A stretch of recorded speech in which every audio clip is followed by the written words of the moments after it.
Good afternoon, everybody. Thank you very much for joining us on this happy occasion of the launch of ReCap. My name is Penny Pexman, and I'm Vice President Research here at Western.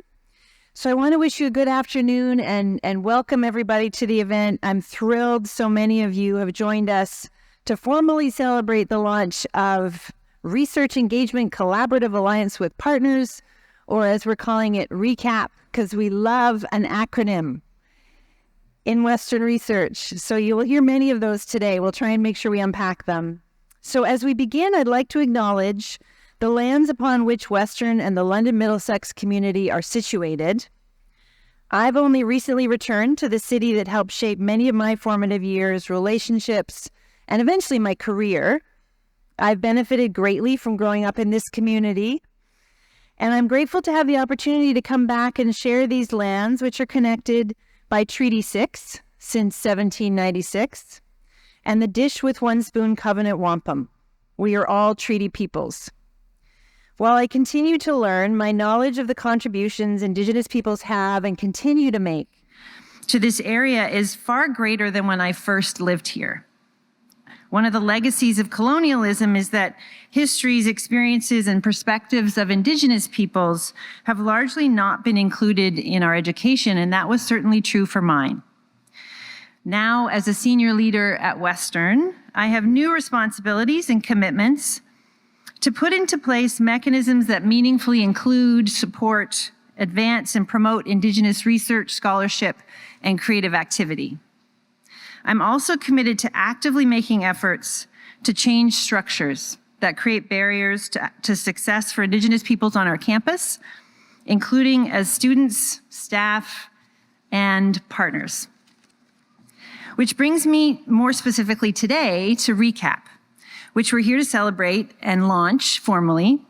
The core goals and core values of this program, relationships, inclusiveness, connections, and mutual benefit, are intentionally aligned to the 6 R's of Indigenous research, which include respect, relationship, representation, relevance, responsibility, and reciprocity. The 6 R's provide a framework for acknowledging and validating long-standing traditions among Indigenous communities that have generated scientific knowledge that aligns with cultural values. They can also serve as grounding principles for ethical relationship building for many of our efforts. As we look to open this celebration today in a good way, I recognize the contributions made by the Anishinaabeg, Haudenosaunee, Lenapehouk, and Chinooktun nations, upon whose traditional territories we've come together to build and strengthen relationships, to carry out research, scholarship, and creative activity, and to have impact, to create a better world together. It's in this spirit of collaboration, reciprocity, and mutual benefit that I'd like to offer a particularly warm welcome to those of you who are joining us and visiting campus from within the broader region, our partners. We welcome you, and I'm really looking forward to what promises to be a fantastic afternoon of ideas, learnings, and of new and renewed connections. So I hope I get to meet as many of you as possible in the later networking sections of the day. Even more, I'm looking forward to helping this program grow. So today is a beginning, and we have a commitment to sustaining and growing this program to be as useful to as many people and partners as possible. I hope it will bring us together for years to come. Relationships are core to all we do as universities, to how we operate and how we have impact, right here at home and around the world. When it comes to research, we must authentically include and engage partners from diverse sectors to bring different perspectives and frameworks if we're to have a real impact on society. Doing so helps us to examine new viewpoints and take them into account, to innovate and solve problems, to inform policy, and to connect the work we do to where it matters most, community. Our partners bring lived experiences and critical perspectives about the relevance and appropriateness of research questions, research design, recruitment approaches, and strategies for sharing our results so that they get to the people for whom they matter. In short, you are key contributors to having research impact, which is truly our North Star at Western Research. So I recognize we have a lot of work to do, But Western is committed to facilitating and stewarding meaningful, inclusive, and reciprocal research relationships that have long-term outcomes and mutual benefit. Any effective partnership requires that both parties benefit and feel invested. And it's why programs like these are so important. RECAP has been developed to foster opportunities to co-develop partnered research that has impact in and for the London Middlesex region, for Canada, and for the world. So we have big ambitions. It's currently focused on improving researchers' abilities to implement co-creation and co-design principles, and to conduct mutually beneficial research with a broad variety of partners. And you'll hear from some of them today. I'm so glad you will. One of the first steps has been to develop a learning platform. So that's the concrete piece you can see today. We have modules that help researchers and partners increase their capacity for partnering in research and doing it in the best way possible. So I would encourage you to check them out. Check out those modules on the RECAP website and let us know what you think. As RECAP expands and becomes more visible over the coming year, we'll introduce additional modules and begin rolling out partner engagement events that support relationship building. They will be themed on topics, and you'll hear much more about them, but we sure hope you participate if it's a topic of interest to you. It's taken a lot of work and engagement to get us to this point, and I'd like to thank our various partners for their gifts of time, wisdom, energy, ideas.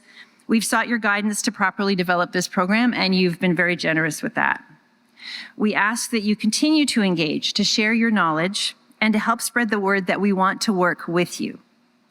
I'd also like to thank members of our Western research team who worked so hard on this project, notably Mariam, Jeanne, Marie, and Dee, who have worked tirelessly and really are the key people who have brought this to the point it's at today. I also want to thank our Bone and Joint Research Institute, which piloted this program, and other members of the Western community who have provided invaluable guidance. We have a long history working in partnered research, and we have many notable examples of excellence, and some of those are in the room today. Initiatives like this take a village just to get started, and an even larger one to be successful. So thank you all. Now, at this point, I'd like to invite Western's Provost and Vice President Academic, Florentine Strelchik, who led efforts to fund initiatives like this through the University Strategic Priorities Fund.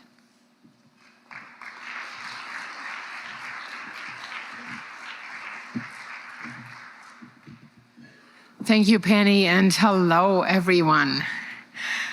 I'm really pleased to be able to join you today at the launch for the Research Engagement Collaborative Alliance with Partners. We have an unfortunate history here at Western with acronyms, but this is a good one. RECAP, I love it. When I arrived at Western just under 2 years ago, we were just finalizing. I just came into the last round of what was called the Strategic Priorities Fund, where we funded 39 projects altogether that were supposed to and are playing a significant role in advancing Western's strategic goals and commitments. And I remember that the RECAP project was one of these projects, of those 39 projects. So this program in many ways represents ideally the key elements in Western's desire to effect greater impact that we outline in our strategic plan. With a call to contribute to and serve the public good towards Western at 150, our strategic plan lays out the strategies and initiatives that will encourage our Western community to think and act boldly in response to the grand challenges of our time. Climate change, energy, hunger, poverty, global health, to name just a few, are all challenges so complex that they cannot be addressed in isolation, nor can they be solved by individual researchers through individual disciplinary approaches.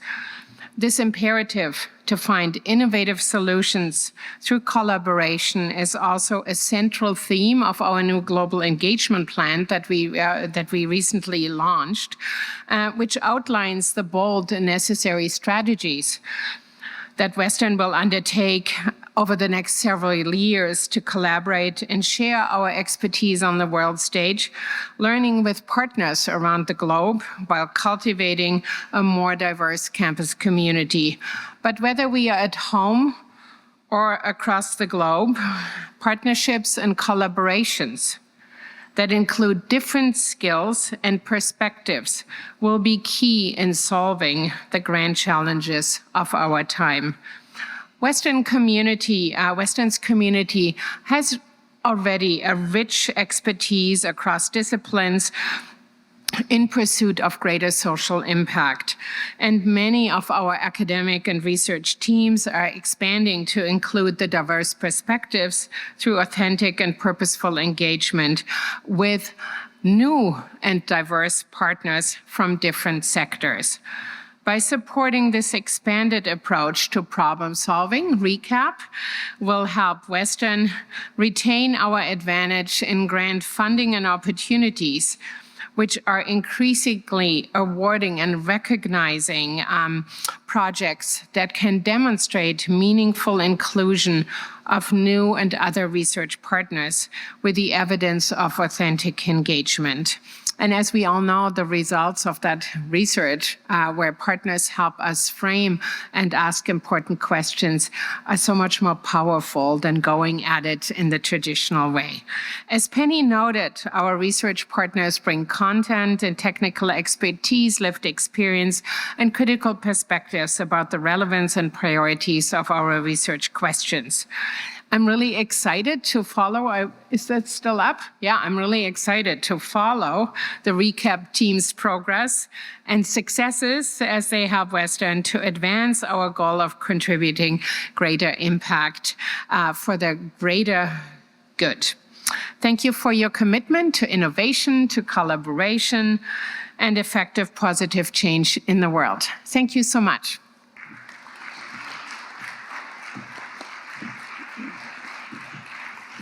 Terrific. So we will now move momentarily to our panel discussion and benefit from the expertise of many of our partners. So this is going to be a panel focused on having greater impact through research partnerships, which is our theme today. So in a moment, I'll welcome our moderator, Kathy Hofstetter, who is also a member of the ReCap Leadership Committee and a patient advocate. For those of you who don't know her, Kathy was diagnosed with rheumatoid arthritis in 1992 and began working with the Arthritis Society as a speaker and a spokesperson 5 years later. She has been awarded the Queen Elizabeth II Gold and Diamond Jubilee medals for her work with the Arthritis Society and was the inaugural recipient of the Qualman Davies Arthritis Consumer Community Leadership Award. Wow. Kudos, Kathy. She is currently involved in OMERACT, another acronym for you. So this stands for Outcome Measures in Rheumatology, where she participates in working groups and chairs the Patient Research Partner Support Team. She also chairs the Patient Advisory Committee of the Ontario Best Practices Research Institute. And here at Western, we are fortunate that Kathy serves as a consultant and patient partner with the MSK Rehab Network, the Spinal Pain Group, and the Bone and Joint Research Institute, where she also chairs the External Advisory Council. Kathy, welcome.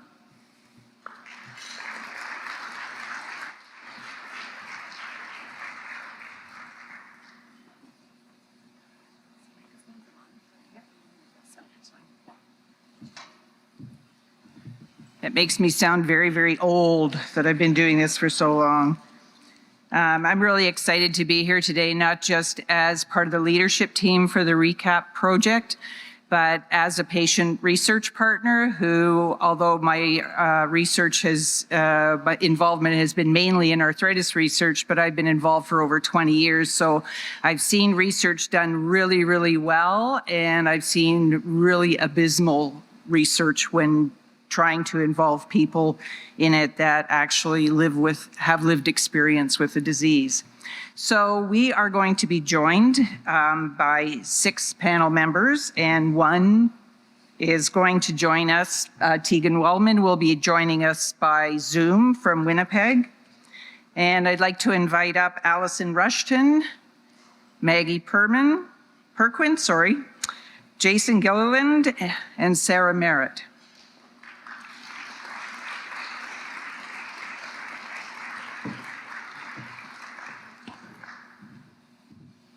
These must be the scary tables here that nobody wants to sit there. It's like in a classroom where nobody wants to sit at the front.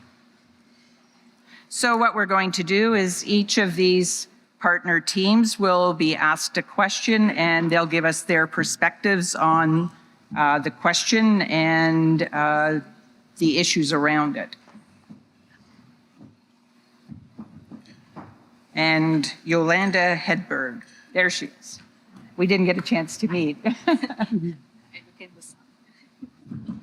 And there's Tegan. Can you hear us, Tegan? I certainly can. Perfect, perfect. So let's start off with Allison and Maggie.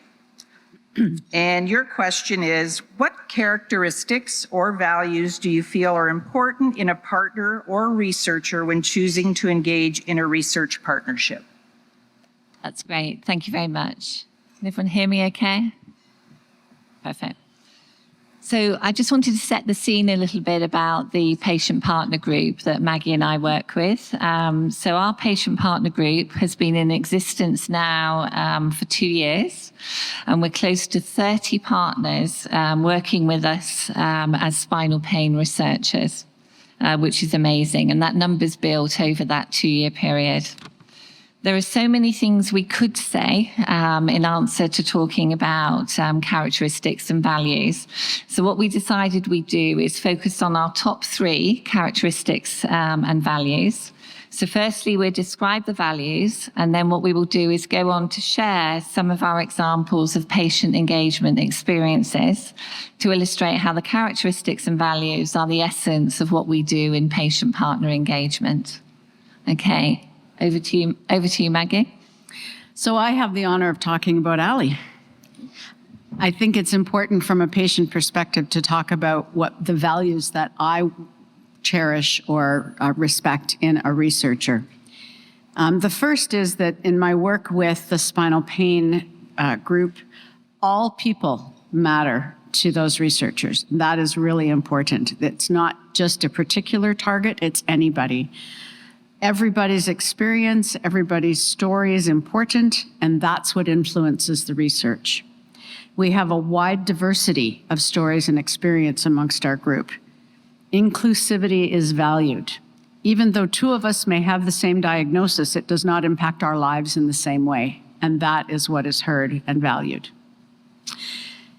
And the fact that anecdotal and quantitative information is important, but that qualitative anecdotal data, which is messy, is really valued. The other thing that became very evident to me quickly is that this research is not a tick in the box for the researcher. It's not that they need to publish on something and I'm the guinea pig. That's not the experience that I've ever had. The contributions from the partners are genuine and they're valued, and the relationships with us have been built over time, so that makes them sustainable. As partners need time away, they're given time away. As partners need support, when my wife passed away, I got a beautiful card, recognition. Those kinds of personal connections are very important. And the other thing that is very important to me is that this is a partnership, not a powership. And that is really key. All voices at the table are valued, all voices are listened to equally and sought out. If a voice is missing, it's sought out. And that became really important. And that becomes, for me as a patient partner, empowering for me to say those things. Should I? You actually are encouraged to speak out. They plan meetings very well. They're very organized. We're making sure that everybody's accommodations are met. And mostly they're a lot of fun. We have really engaged in a paradigm shift of, we the researchers have knowledge that you need to, you the public, what do you need from us and how can we give it to you? And that was really key to me. That's lovely. Thank you, Maggie. So what I'm going to do is talk about my top 3 characteristics and values that I think are important in a partner, such as Maggie. And for my research, it is a patient partner. So just recognizing that partnership can take many forms. So the first one I want to talk about is the ability to listen and to value other people's perspectives. So partners need to be genuinely interested about learning about other people's experiences, because that process continues the whole time informally and then formally through specific strategies that we might employ. The second point is about willing to share their experiences and stories. And that's a really important point, but it's not always easy, as Maggie has illustrated there. So what comes with every partner is also some vulnerability, particularly if they're a patient partner and they've had lived experiences and they're experiencing spinal pain on an ongoing basis. So really important to be able to recognize that. They also need to be very open to be providing feedback and sharing their opinions on the research. And we always value everything that they say to help us. As Maggie said already, I just want to emphasize that this all takes very careful planning, not least when you're working with people that do have their vulnerabilities. So we need to be aware of the individual partners and also the collective interaction between partners to be able to plan each event effectively and just protect everyone within that. We cannot predict the direction that the conversation may go with an event, so we also need to be able to follow up after an event, and that includes following up with individual people. The third point that I wanted to make is that partners need to be interested in making a difference. So this does take a time commitment. It does take the ability to contribute your information, your stories, your views. So it being interested in making a difference, bringing about a change is something really important that underlies that. And then again, I want to finish off with, it needs to be people that are interested in making it enjoyable and fun. So to sustain something over a period of time, there's got to be those fun moments. And Maggie will give you a snapshot of those in a minute. So what we're going to do now is alternate between us to give some examples of how the patient engagement works within our group.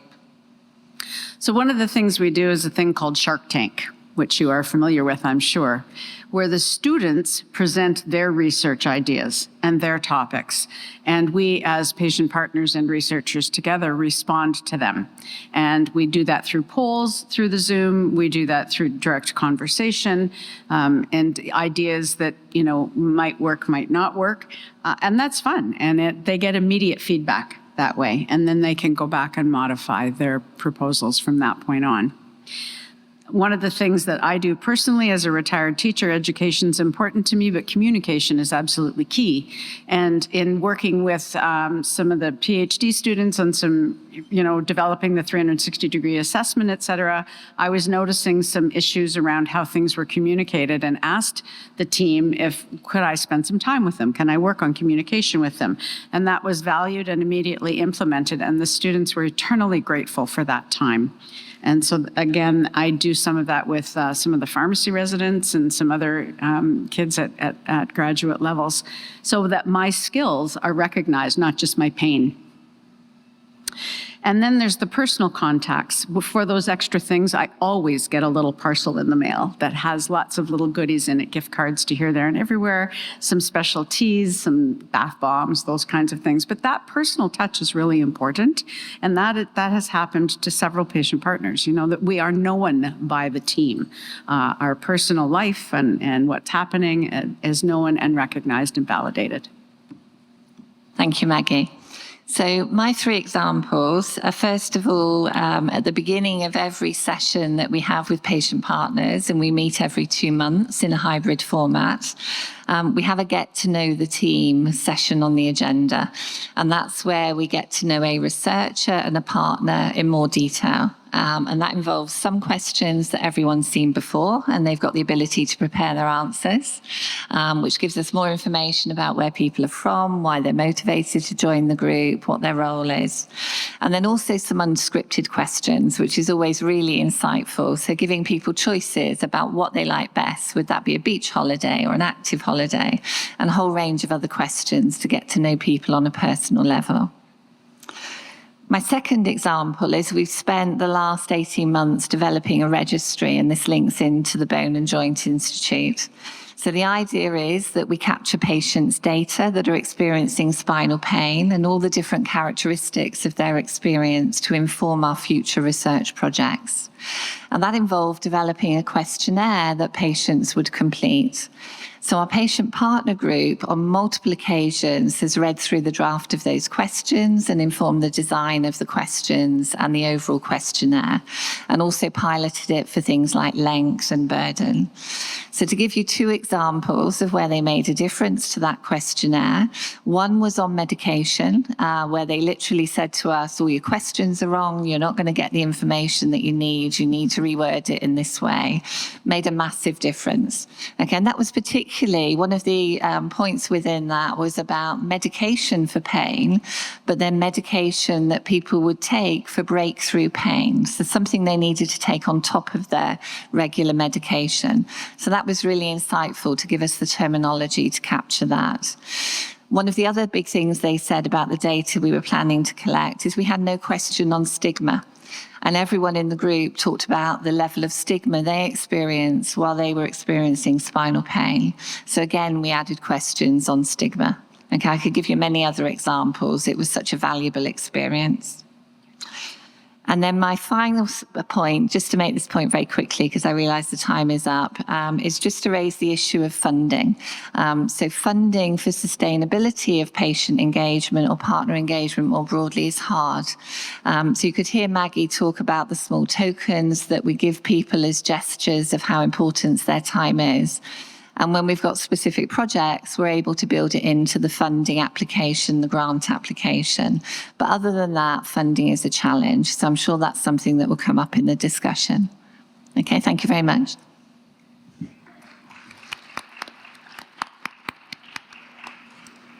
I have to say, I'm really happy that I get to work on the spinal pain group.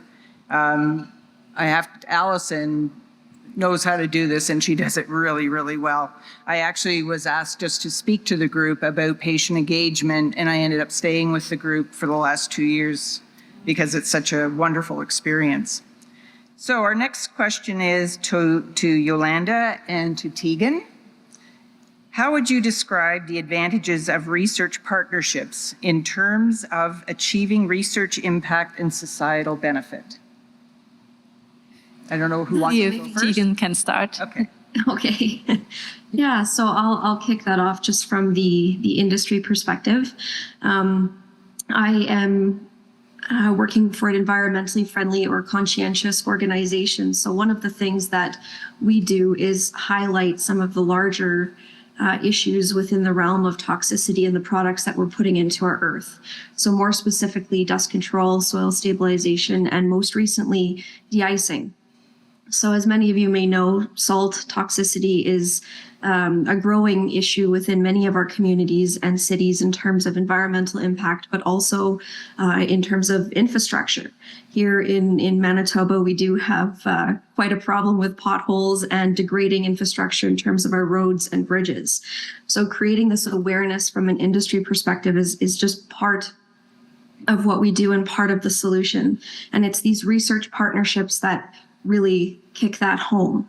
So currently, Yolanda and I are partners on a research project through Western University where we're highlighting some of these extreme disadvantages of current products that are being put into our environment in quite large commodities. So road salts in particular for the purpose of de-icing and for dust control. So access to these partnerships in terms of the academic and the industry is quite powerful.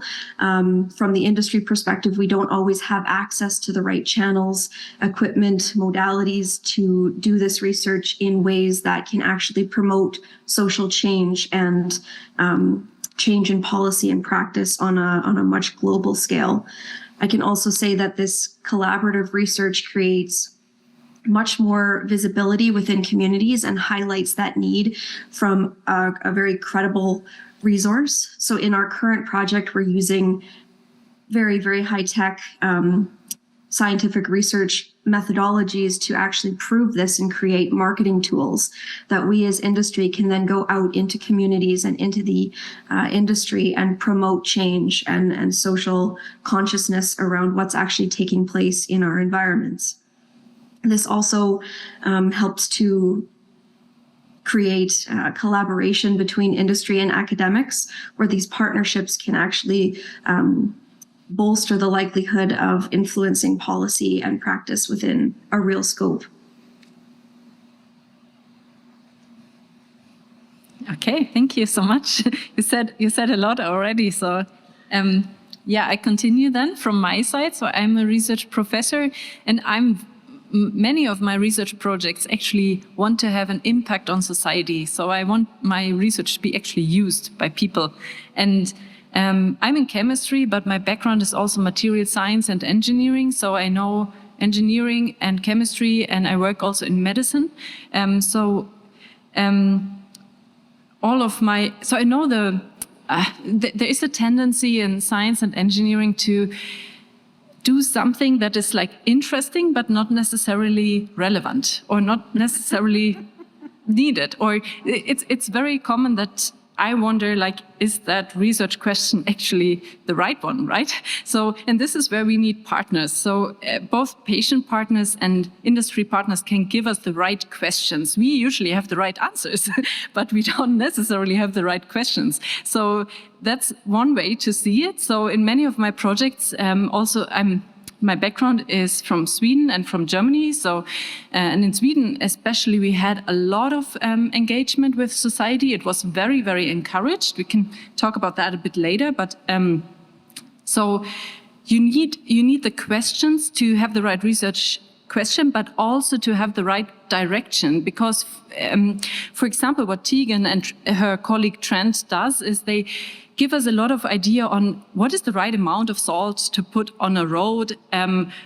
What is their experience? Why would you put like sugar on salt to get it more sticky so that the cars are not taking it to the side right away, right? So what are the kind of experiences they have made on plants and vegetation, or the experience they have made in collaborating with municipalities? Because it's a whole different story to know what the right answer is. Like, this salt is the cheapest and least environmental impactful, but is it actually bought, or can you actually sell that to a city? So there are so many questions, and it might depend on the location, on the temperature, on the specific geography. So, and this is where we get in the experts on policy, industry, environment, and then here at Western we are very lucky. We have a lot of experts in environmental engineering, for example, and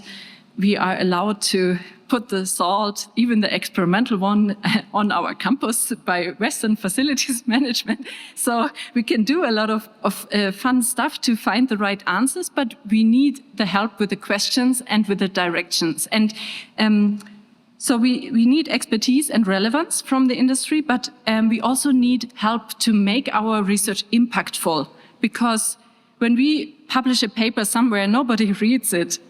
Of the people that actually need to read it, right? So then the industry helps us to translate it to other languages and make it actually accessible for example, city engineers, right? So that's another thing that I worked with a lot in the past as well in different areas. And one very important point for all the professors here is that those projects that have partners are usually the impactful and the attractive ones for students, because they want to work together with industry partners or not-for-profit organizations or municipalities also later to have job connections, right, and a network. So that's very important. So for example, this June, the two students that are in that project will go to Winnipeg to a conference, and then we also visit the company and the roads, but it's not, hopefully not snow anymore. We will see. Yeah. So yeah, I don't know if we have more time or more questions. Yes, 3 more minutes. Okay. So Tegan, do you want to add anything to this? Yeah, Yeah, for sure. I can add a little bit more from the industry perspective as well. So these partnerships really promote interdisciplinary modes of translation across both academic and real world situations. So with industry and academic, we have access to a broader scope of audience, I would say. So as Yolanda pointed out, I might have connections in terms of operational or city contact where she will bring that academic host. So together we have a greater opportunity to really impact and push forward our solutions, not only while demonstrating the findings of the research, but also promoting that change. It also promotes a larger, more comprehensive study.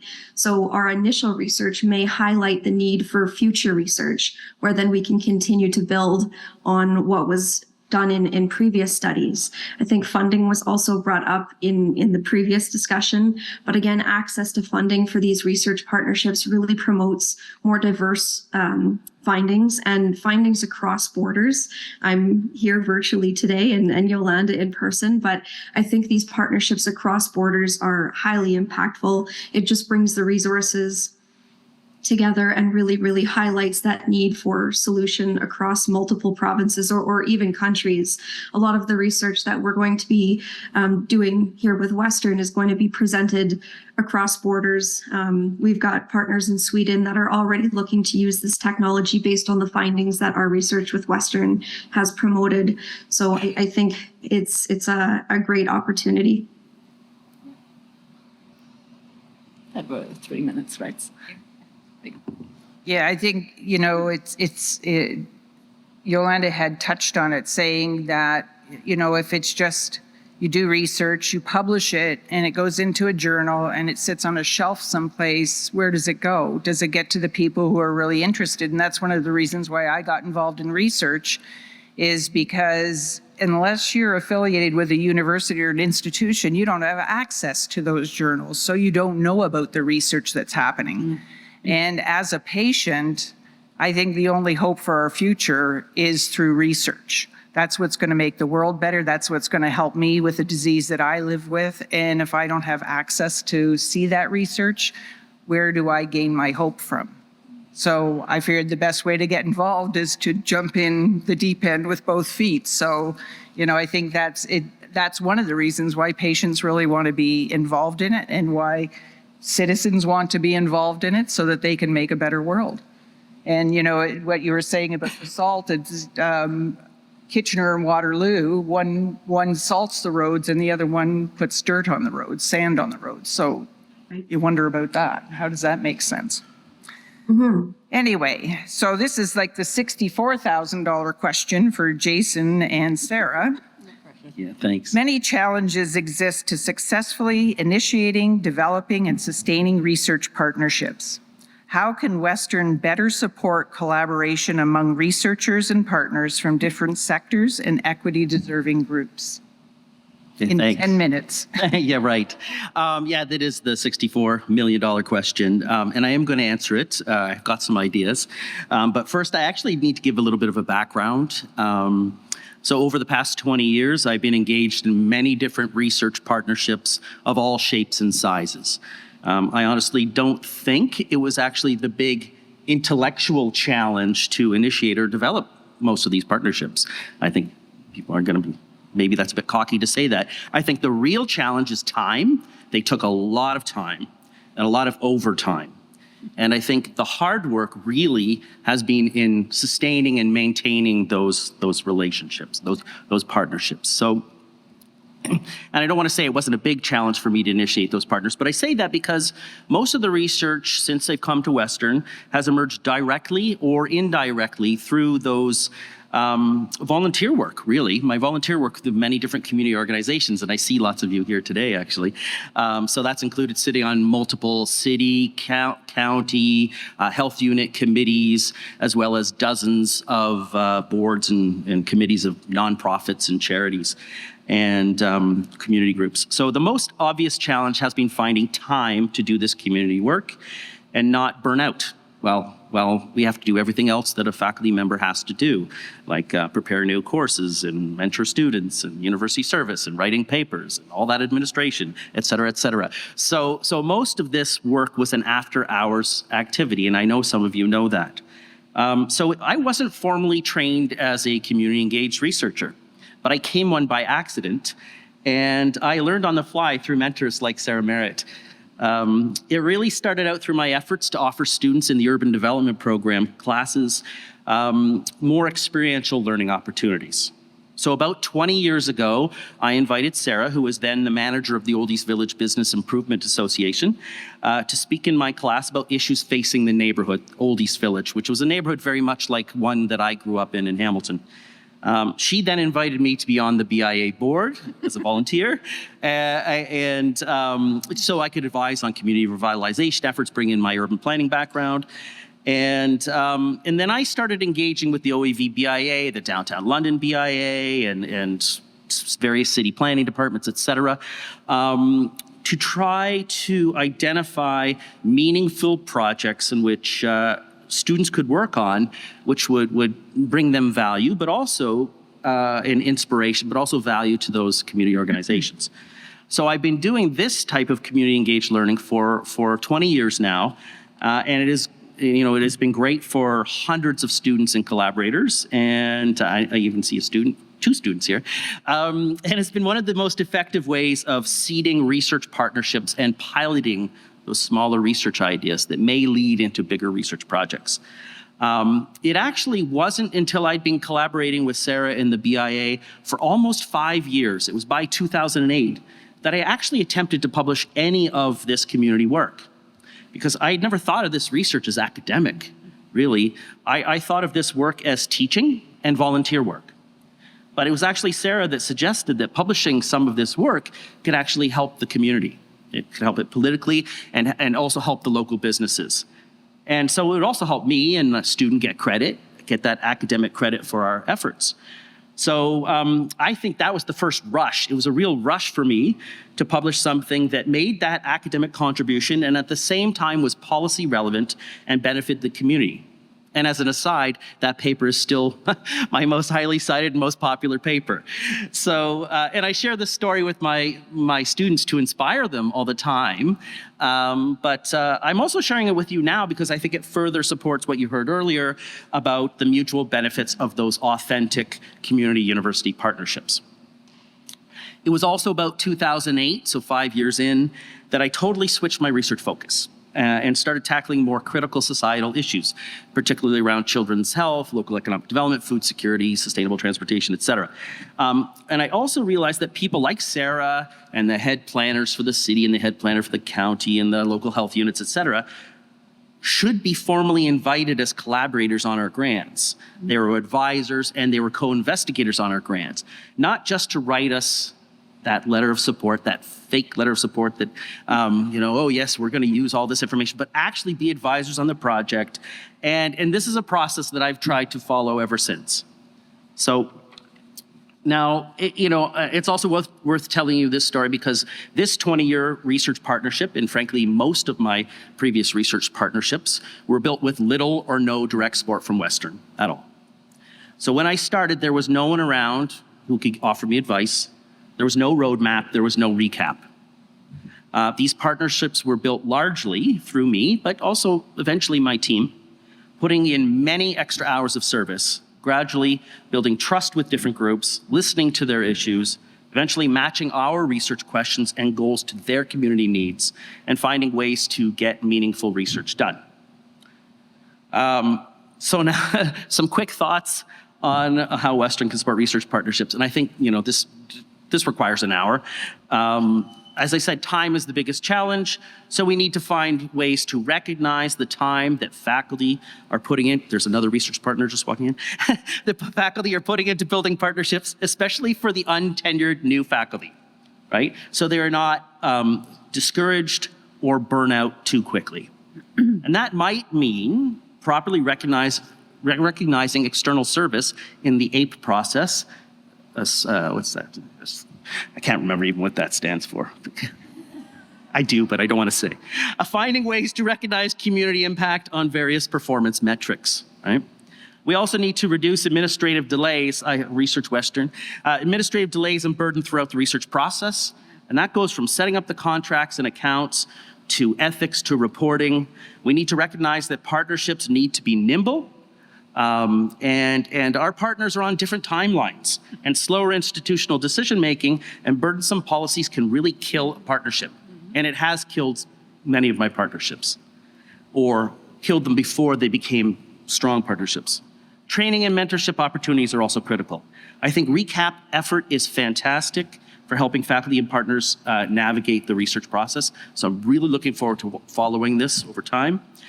Western could also create some sort of mentorship network for faculty and potential partners to advise on things like how to develop experiential learning opportunities that help initiate, develop, and maintain research partnerships. How to apply for partnership grants together, including, we know about the SHARC one, but what about those so-called alternative sources of funding, which are typically more available to the partners than the academics? We apply for those together. Support for networking is crucial. This may include Western hosting and funding partnerships to build workshops on campus to help make matchmaking. Offer free parking, please, that's good. Offer small pots of financial support for groups who are undertaking partnership activities, especially those who have which have broader research benefits than one-off projects. So we have a youth advisory council in my lab, the HEAL lab, the HEAL YAC it's called, and many of my colleagues get to actually consult the youth advisory council for ideas and do knowledge mobilization and KT activities with the YAC. But that's done without funding. Open up that downtown building for community collaboration activities. I would love to hear how that's going. I think that's going to be great. At the very least, offer free parking to those visitors who come to campus. I've got a lot more, but I better stop.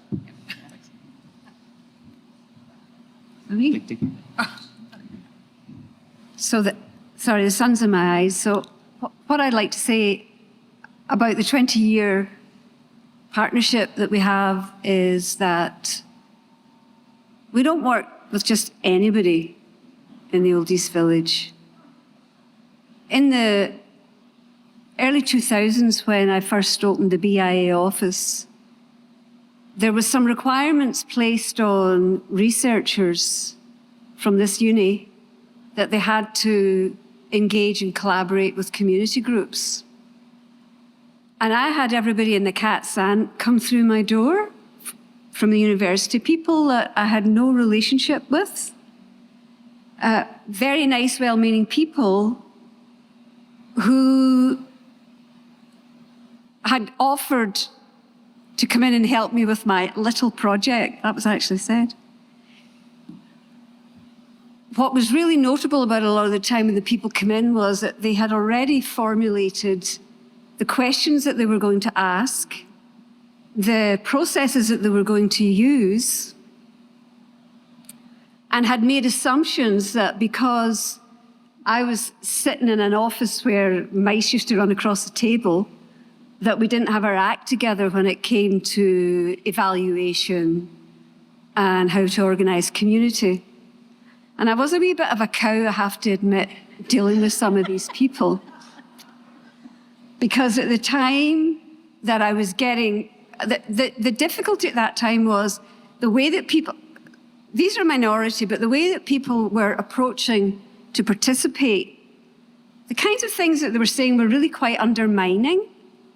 Now, Sarah, how do you know that you're having success with this renewal initiative if you're not doing an evaluation? So the assumption was that I wasn't. So we'd have these meetings, there was about 4, and it coincided, the meetings coincided with the fact that Clean and Green Day was coming up. So after we got the spiel about where we needed the help and the questions that we needed to be asking, then the person would say, now, what can we do to help you, Sarah? And I said, you know what would be really helpful? We've got Clean and Green Day coming up next Saturday. Could you come in and bring some of your students and help us to clean up the streets? Oh, no, that's not what we meant. No, we meant this research. And this wasn't just about, do you want to get your hands dirty with yours or not? This was all about, if you really want to begin that process of getting to know people in the neighbourhood, come out and join us. The only person who didn't get upset with a question and said, was Jason. He said, yeah, I can do that. And I'm going to bring my daughters because my daughters need to learn how to give as well. So I came and met people from all walks of life. And we started, the discussions and the work started through this kind of engagement. So what I would say to people engaged in research is, urban core neighbourhoods like ours need you more than we've ever needed you. But we need you to engage with us in particular ways that really allow our voices to be heard and really make it possible for the goals and objectives that we've got to ensure that we can get our fair share of resources across all equity deserving groups. We need your research to back us up. But the other thing I'd like to say to you all is, this is a massive organization. I don't really understand how it works, but it would seem to me that within this organization, you also appreciate and understand equity. You may, some of you, be experiencing more and less, but as people with letters to your name, I don't know if you understand how powerful those letters are. Initially not to community. It's only later on when you start doing the work and sharing your skills that, oh, is that what that means? But the power that you've got, if you stand alongside us at council with those letters, you have a power that we don't have. We're not happy about that. We would like that to change. But I think that if we really think about how you engage in research, so that your research is not only looking at and helping us to address symptoms, but is designed to really change systems and what that looks like. That's the kind of stuff that is really powerful, and that's kind of the research that Jason has done with us. So we were able to save our library because of 3 amazing pieces of research, 2 that was done by Jason, and 1 that was done in the slide by a very well-known statistician at the university. So what I would say is that given the power inequities that you're all very conscious of and trying to deal with, I would say look at what it is that you're already doing and doing really well, because you need to add to that perhaps, but you don't need to reinvent the wheel. I also believe that I don't think for a minute there's people in here being driven by the funding. I understand the funding constraints. But if your partnership's only about sharing money, then you're not going to get the results that you want. And I think that what would be really important for all of you is, if you want to engage in neighbourhoods, take the time to be yourself, because after you've done your modules, after you sat and talked with somebody like me, once you're out in that street, once you're in the farmer's market, once you're at the Olean, the only thing that you can bring to a neighbourhood is yourself. That's the most critical piece. All the other stuff that you do, helping us to learn, helping us to understand how systems work. Then the other piece is, we need to help you learn how systems work. We need to help you to understand the internal curriculum in our neighbourhoods. We also help you to figure out what door into a neighbourhood you should be walking into. Because the first face that you meet in a neighbourhood saying, I represent community, may not. So I would say that the work that Jason is doing is, I think, a really good example of what I think more people want to do. And I suspect if you dig deep, there's other groups within the university that are doing that. I would also say that find ways so that you're not disrupting your researchers' relationship with their partners or their neighbourhoods. And sometimes that disruption happens around what your legal department says, what your auditors say, and by their very nature, those 2 groups, because they have to protect the organisation, will be very conservative. Figure out what it is that you want to do, and then go to both your legal people and your auditors and say, this is what we're going to do. Now, can you reinvent systems so that you can do that? Do I have any more time here? No. Okay. No. In fact, I might get a chance to tell you a little story about that as we go on. But thank you. I hope this has been of help.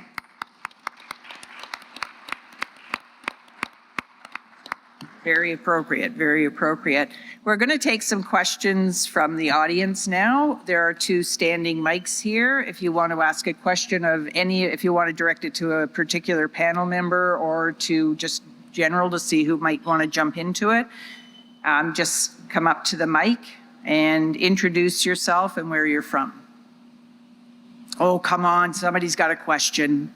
I can't. You can always count on Shannon. Thank you so much. That was great. I'm Shannon Woodhouse. I'm the Administrative Officer for the Bone and Joint Institute here at Western. Sarah, I'm curious, you said that you need to be mindful of the door that you walk into because the first face you meet might not be the right one. How do you, what are some ways that, or maybe quick tips that you can give someone to understand how to make the connection with that right person? Yeah, I mean, this is tricky, but if I'm ever invited into other neighborhoods by an organization or a neighborhood group, then I will ask them to, I take a day before whatever I'm supposed to be doing, and I will ask that organization to identify or help me find 6 people, including children, from different walks of life. And because my work is neighborhood-based, I will then invite those people to walk me around their neighborhood and tell me about their neighborhood. And it's absolutely incredible because depending on whether you're working with a business person, a social work agency, a young mum with children, a teenager, what always happens is they may have different opinions about what's not working in their neighborhood. But when you ask them to tell me what you're really happy about in your neighborhood, they always go to the same places. And that's where you start in any work. Problems bog us down. But if I was working and my sister had died because of rheumatoid conditions, and it's one thing for her to talk about the problems and the challenges she had, but when you got her talking about how she overcame them and what she did, like she was a different person. So I think that's just a small example. And then finding ways, irrespective of how difficult and challenging things might be, find where the capacity is in any issue and build on that. Use the capacities to address the issues and have your research do that as well. Really great advice. Anyone else? Before we have to issue sunglasses or welding helmets? Yeah, exactly. Not mine. It's the universe shedding light. Hello, I'm Sarah Gallagher. I'm the director of the Institute for Earth and Space Exploration. I think this is a question maybe for Yolanda and for Tegan. So it's been my experience that often in a university we have an amazing breadth of expertise, and where the expertise lives is not always clear, and how that expertise can help external problems is also not always clear. I think actually we know a lot of the ways to solve problems, we just don't know where the solutions lie. So I just was interested in your perspective on how to figure that out. Oh, that's a good question. So I came here like 3.5 years ago. So I was in that situation. I didn't know anyone. Of course, I can Google, right? So that's one thing. But I went to all kind of connection meetings and always ask about other people. And there would always be good recommendations. This person might help you. This person might know something. So research officers are really good. I can recommend that. They know everyone and they know the capacities of everyone. They can tell you if you need a microbiologist or an environmental engineer or a certain instrument, go to research officers first. They know. Otherwise, you can just ask like 10 very diverse people and you will get at least one right answer. That's my suggestion. Yeah, I can jump in and second that. I think as industry partners, the research officers and working with those various channels are extraordinary helpers. The networking capacity that we have as industry is also something that helps. I will say from my own experience, not to underestimate a department's efficiency within the research project. There's definitely opportunities for multiple departments or kind of that cross exploration between those departments, but research officers is one of the biggest tools that we use as industry, as well as connecting with the higher department heads within each university. So they're also able to kind of direct us. So if we're saying, we want to do a concrete study, they're a little bit more able to kind of say, okay, well, that type of equipment or that type of knowledge resides within this area. So connecting at a higher level within institutes is also another strategy we use. Very good. I know we used to have, the Bone and Joint Institute used to have research showcases, and a lot of the younger researchers would present their research and they might be stuck on a particular problem, and one of the senior researchers would jump in and say, I know who you can go to for that, or my lab can take care of that for you. And it was amazing to see those connections just on a Zoom call, watching that happen. You think you're all in the university together. Why do you have to come on a Zoom call before you know it? But it's just like serendipity almost. First, let me apologize for the sun on your faces. Sarah has a whole bunch of glasses for watching the eclipse that maybe we should have brought with us today. We didn't know that was going to be an issue. I wanted to ask, one of the things that Yolanda brought up was how appealing these projects are for students and how much they appreciate getting to be involved in projects with impact and projects with partners. But I wondered, from the partners' perspective, what is your experience working with students? What do you see as perhaps some best practices, some things that have worked? How has that gone from your perspective? I've worked with a lot of students through the Urban Development Program. I believe that, from my experience, students and people generally are just waiting to be asked. We hear a lot about younger people not being as engaged, living life on their screens, etc. But my experience is that once you create the opportunity for students to really experience community in the fullest sense of it, that they will really embrace the work. What I find is that when a student comes in, we're working on a really interesting project right now. The number of hours that the student has isn't enough for them. So they're really just getting into it. They're engaged in the community. Everybody loves them. People are making sure that they're getting enough to eat, all the things that community does. And then they're gone. So what I would say is that if you want to build long-term relationships in neighborhoods that really support student learning, find ways to layer your research so that you don't have finite pieces of research for the student. It needs to be finite because they have a paper, but we need ongoing research so that as one student leaves, another one steps in. The previous student introduces the current student to where we're at. And that is what actually builds relationships. That plus people like Jason, that's what builds relationships. And I think what's important is don't give students pretend work, pretend research. Give them, based on what their engagement with Jason and his knowledge, for example, and engagement with the current group of people that the students are working with, give them real work. And then I would say to agencies is when they come in, make sure that we're all taking account of the fact this is a new generation that knows way more about the current way that the world is operating than somebody of my age. So find opportunities for them to bring to the project what they know and can do well, but also find opportunities to subtly help them to understand what it is that they still have to learn. I think that's the balance.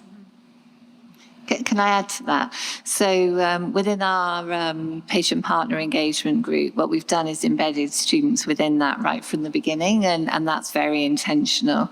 And it really is the ethos to recap, because if we can get them thinking about the value of partner engagement throughout their whole cycle of research, then we've done a really good job, and we've changed the way they're working, and we've influenced the way that we're working.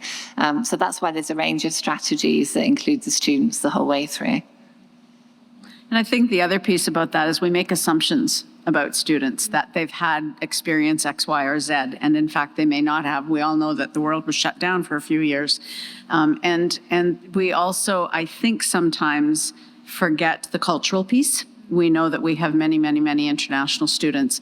And I don't think that we can make assumptions that there's a common base of working within community, of human interaction. It's different for all of us. And to acknowledge and to name that respectfully, to address some of the things that come up because of that before the students are actively engaged in community research, I think is going to lead to a far greater level of engagement. Some students, depending on where they come from, won't ever ask questions of a senior because they're not supposed to, right? That's insulting. So we need to address that. In Canada, these are our comfort levels. These are our modes of operating. These are our criterion, our whatever. And I just think that we need to address that. We cannot assume. We can't. They are very intellectually gifted, many of them, and the social piece can become a big barrier to their active and full participation, and we need to deal with that. Yeah, I'll just add too, the layering is very, very important. So teaching the same course for over 20 years and had hundreds of students go into different areas, but you're absolutely right. Bite-sized morsels, and before they go in, you just don't dump them in the deep end, actually. You have to teach them how to do work in community, how to behave. Yeah. And if you're going to go take an hour of Sarah's time, you have to at least put in 20, 30, 40 hours of work into that project. Don't keep going back and saying, give me more, do your job. And that's been the case for 20 years. Not just new students are lazy or things like that. It's you're back to teaching some of the ways of working outside the walls of the university. And it's been really fantastic. I mean, even though your operation was very small in terms of regular employees, they hired 5 of our students over the years into real full-time jobs. And for many, that was their first jobs. And then some are now working at the City of London or going off. A lot of them are in Toronto now. But And they stay in touch. They stay in touch too. Yeah, they're wonderful students. But they got that experience from the class to the full-time job to then the big kid job after that. Yeah. And they're probably paying it forward too. Yeah. Yeah. I was just going to say, this is all about embedding that value of authenticity very early in a researcher's career. So that's so important. Yeah. Terrific. Thank you. Anyone else? Oh, we have somebody.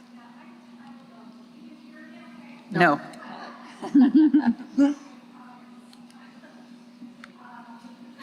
Yes. So I'm from Pillar Nonprofit Network, Maria Louisa Contursi. I'm here with my colleagues, Maureen and Miriam. As a network organization, we get asked to participate all the time in your research.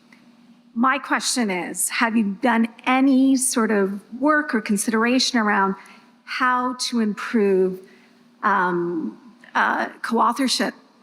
I think about students. I'd like to have a student to help me write and participate in a meaningful way, because we know that through co-authorship, we get access to different funders, conversations, we get access to rooms that we never had access to. How can we do this in a meaningful way?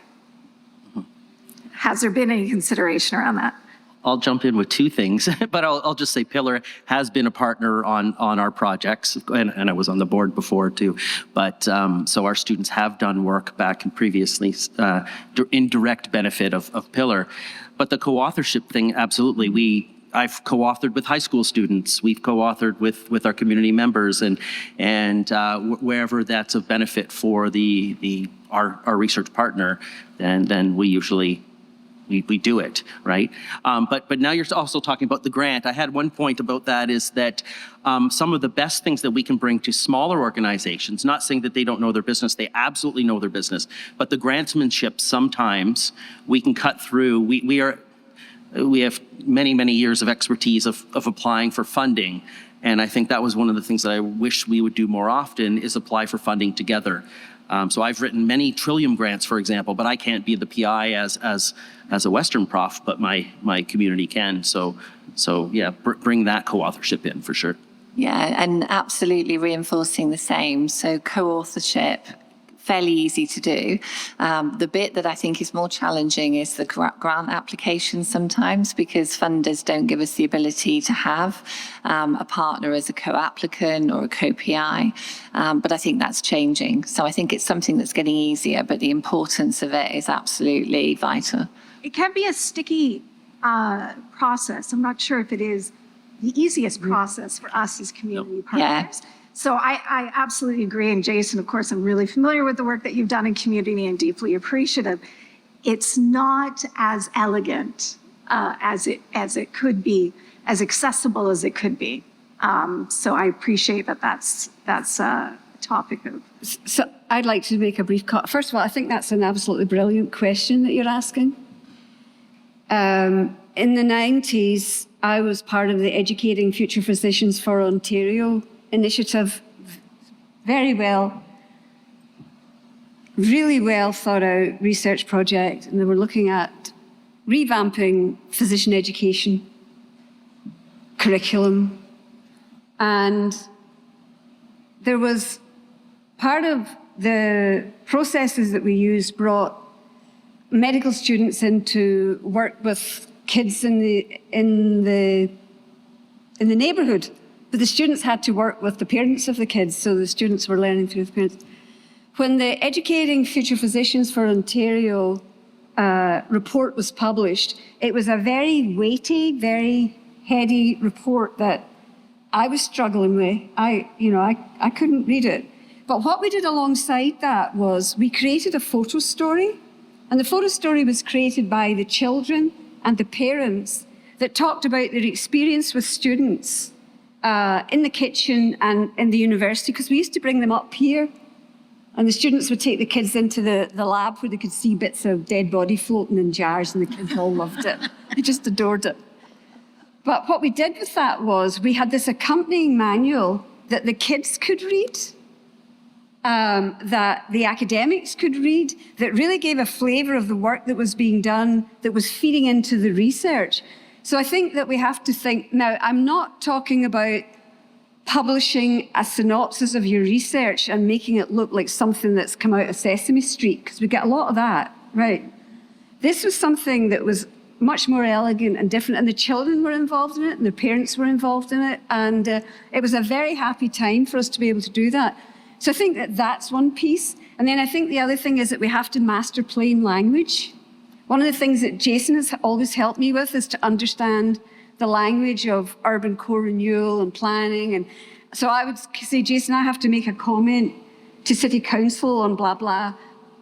What's the urban spiel? And he would give that to me. And so over time, I learned to use different languages in different rooms. So in terms of co-writing, can we start now looking at how we can use plain language and represent it in a way that using imagery and phrases and syntax that people recognize? I think that's the challenge. But that's a brilliant question, because I'm not sure that we've all cracked this one yet. Thank you. And one of the things you were talking about at the end there was co-authored summaries of our research. The other thing that we found really valuable with our patient partner group is any patient-facing materials, whether it's a letter of information about the research, a consent form. Again, co-authoring those to put it in language that's appropriate is really important. So I think we have made good progress, but completely agree there's still a long way for us to go. You talk about it, Jason. Even I'm having trouble now. Yeah. It's standing. Well, just one little tidbit. We now, speaking of co-authoring thing, we're in the process of creating a podcast with community members about stories from the Oldies Village and some of the exercises afterwards. So that's another thing that is definitely not one of those dusty old articles that sits on the shelf that people, we're all learning in the process of how to actually do it this way. And that's where the students are actually really, really helping, of course, too.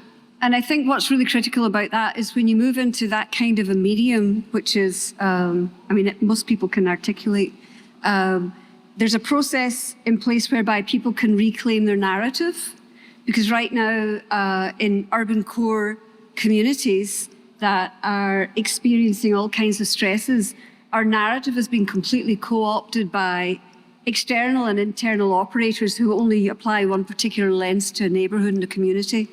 So that would be something I would go back to people, if you're going to really get into this research in neighbourhoods, be really, really careful about the lens that your collaborator is using when they think and talk and serve particular groups of people. So the Old East Village People's Podcast, watch for it.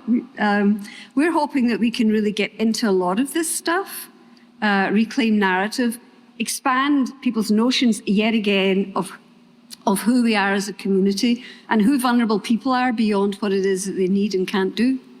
So I think we started that because we just wanted to get the band back together, like we all missed each other.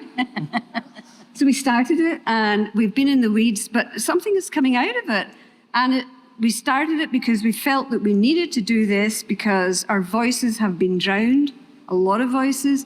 But what's happened is, as in the process of doing it, again, Jason stepped forward with AJ, made all kinds of resources available. I, by the way, never understood that Jason never had any resources to do the work with us, so thank you for that. But what's come out of it is because we got together to do something that was really important to all of us, is that we've got now emergent research, and we're all for that. We're going to go for that. We're going to go for that because it's emerged from our current context. So, yeah, there's lots of ways to get the story out and to collaborate. So hopefully we'll be able to talk to some of you on that podcast when we get to the point. I think we're going to wrap up now, since there doesn't seem to be any other questions. And I'd like to invite Janice Cardiup to summarize the remarks. It's just unique.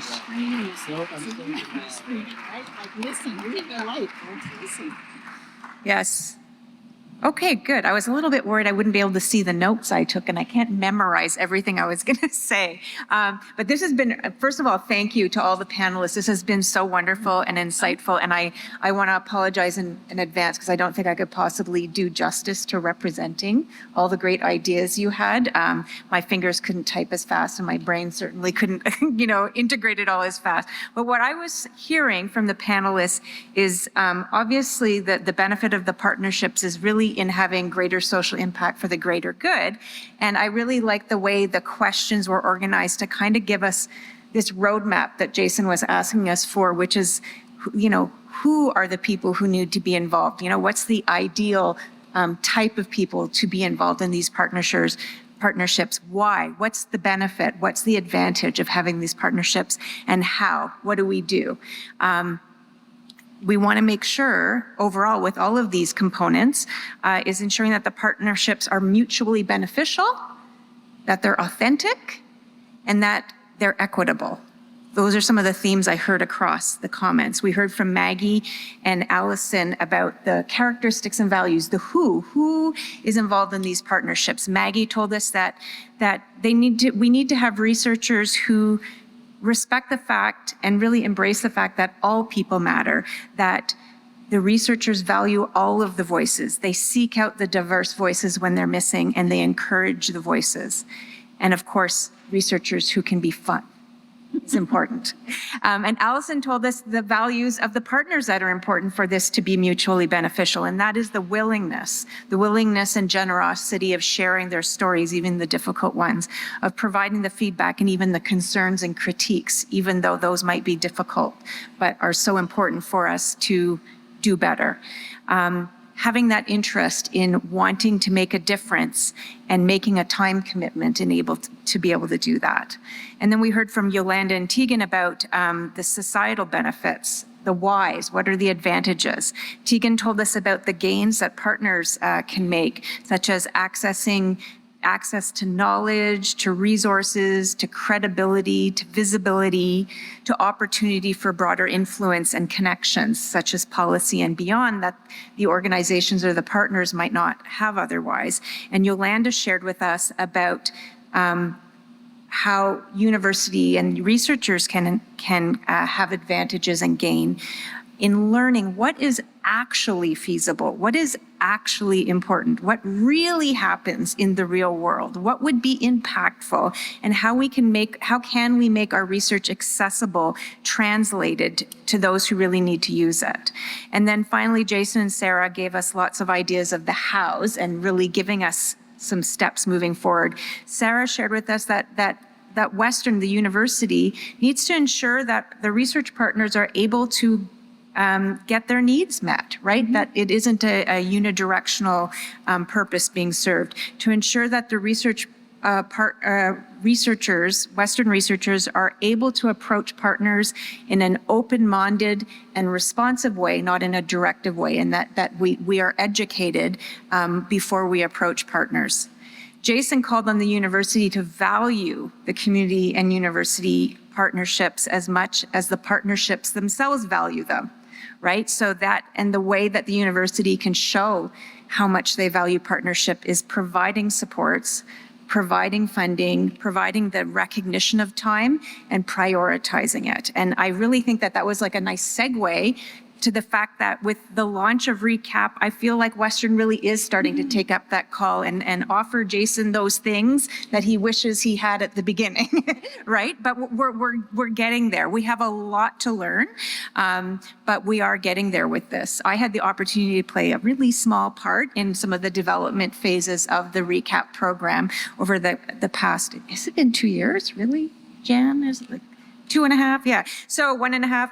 What excites me the most is now that I'm stepping back and reflecting on all the advice that we've heard about community university partnerships, is that I do feel like the development of the RECAP program has honored that. And that's because, you know, we have people like Marie and Jeanne and Katie and Miriam and all the others who the Bone and Joint Institute members who participated, really in making sure that we value and honor and invite the voices, that we follow many of these sort of who, why, how elements that we heard people talking about. And so I think that's going to help this initiative be successful, because it is really trying to bring that diversity and that inclusion to the decision-making, the procedures, the offerings. And so I think, you know, it's just the beginning, and we still have tons to learn, and we have to keep ensuring that all the voices are at the table and that we ask the tough questions and we continue to do better.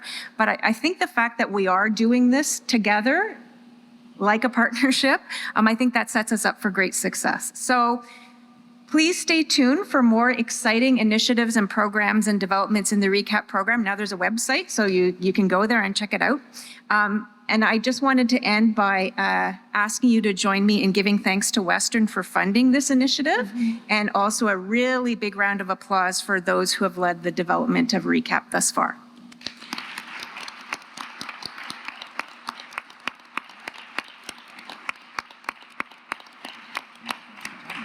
We still have about half an hour, so if you want to mingle and ask questions and network, and you can ask questions of the panel here or anyone in the room. So we invite you to stay, and I think there's still some food.